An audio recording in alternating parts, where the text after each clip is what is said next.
aviation, Indians may love to fly, but not when they have to shell out more than the usual passenger traffic. Passenger traffic growth fell to its lowest level in 4 years for the month of May. So did this in turn hurt passenger load factors, and how did it affect the market shares? Soumeet Sarkar has the answer. Soumeet, good morning. Good morning. So if you see the passenger growth for the month of May compared to last year, it was just 16.5%. And that is the slowest rate for the month of May seen by the industry in the last 4 years. Earlier, the rates were around 17 to 21%, the growth rates. And in the month of May 2018, it was just 16.5%. Now, if you see all the major operators, airline operators like Indigo, SpiceJet, Jet Group and Air India reported a below industry passenger growth rate. And that could be because of the higher fares and the lower discounts offered by these companies in the month of May. On the utilization side, if you see the passenger load factor, now that declined for all the major operators, and the Jet Group saw a highest decline in passenger load factor. Now Jet Airways passenger load factor declined from 85.6% in the last month, that is April 2018, to 80.4% in the month of May. Jet Light's passenger load factor declined to 80.2 from 84.4. Now Indigo's passenger load factor declined by around 90 basis points to 91%.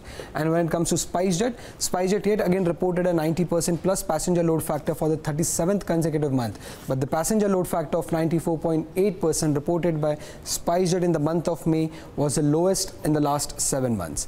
When it comes to market share, other than Indigo, none of the operators have gained any market share in the month of May.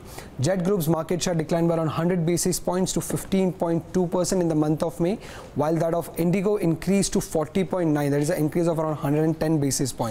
And this market share of 40.9 is the highest reported by Indigo in the last 12 months. Now this increase in market share could be because of capacity additions. Now we exactly don't know how many planes Indigo added in the month of May, but according to a latest tweet from the official Twitter handle of Indigo, the company has added nearly 9 aircraft so far in the first quarter of financial year 2019. Interesting. And is there any airline that has had a better performance record in May than others, Soumeet? Well, if you see the performance data that DGCA gives out, in that when it comes to flight cancellation rate among the major airline companies, Air India, Jet Light and Go Air's flight cancellation rate was higher than that of the industry number of around 0.7%. The Air India, Jet Light and Go Air's flight cancellation rate was in the range of 0.71 to 1.5%. While that of other players like Vistara, Jet Airways and SpiceJet was in the range of 0.5 to 0.4. Indigo here reported the lowest flight cancellation rate of 0.36%. And when it comes to on-time performance, Indigo has yet again outperformed here also. Indigo's on-time performance in the month of May was 80.9%. Now this is the highest compared to other peers, and this has been the highest for the third consecutive month for Indigo. Other players like Vistara, Jet Group, Go Air India's on-time performance was in the range of 70 to 77%.